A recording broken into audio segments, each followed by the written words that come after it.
You're listening to Systemic Error Podcast.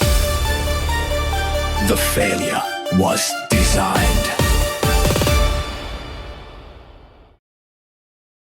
The documents Trump released don't say what he claims they do, based on an article by The Conversation. Trump isn't arguing with the vote. He's preloading the excuse.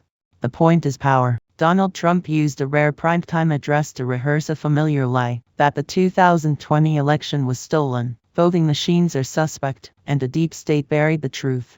The White House released documents beside the speech, but they do not support the claims. That gap matters less as a factual embarrassment than as a political method.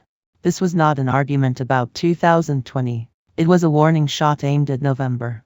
Who decides the story? Trump still holds the megaphone of institutional power because the presidency gives him one. He also moved against the machinery that could contradict him, removing the remaining members of the Election Assistance Commission, the federal body tied to voting machine certification and election administration. Then he directed his intelligence chief to investigate the supposed rogue bureaucrats.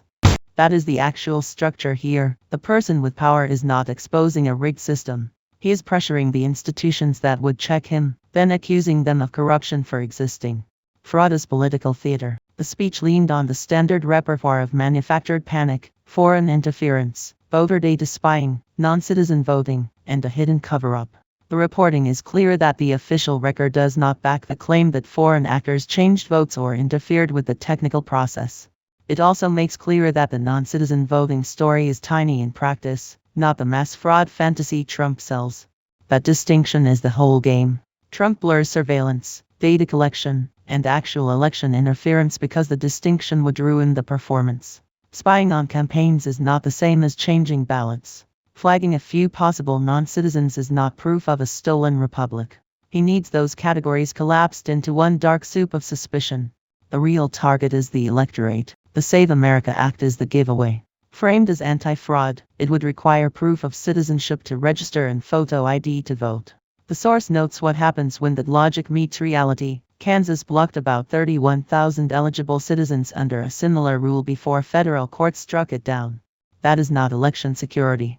It is selective friction. It makes participation harder for young, rural, and low-income voters, which is the actual point of these measures. The language of integrity is doing dirty work for disenfranchisement. Misdirection as strategy. The article's framing is strongest when it treats Trump's claims not as confusion but as a deliberate setup for contesting an unfavorable result. That is the political meaning of the speech. Delegitimize the process before the votes are counted, so any loss can be called fraud and any win can be protected by preemptive doubt. This is not a breakdown in democratic understanding. It is a tactic of authoritarian politics dressed as grievance. Trump does not need the evidence to hold. He needs the suspicion to spread. What this story really shows, the deeper pattern is simple. When the right fears losing, it attacks the conditions of losing itself. It discredits the referees, poisons trust in the scorekeeping, and then calls the resulting chaos proof that only its own power can restore order. That is not democracy under stress. It is an effort to make democracy unusable unless the outcome is pre-approved. You've been listening to Systemic Error. Thanks to Alternet for today's article. With the automated voice of Sam, thanks for listening.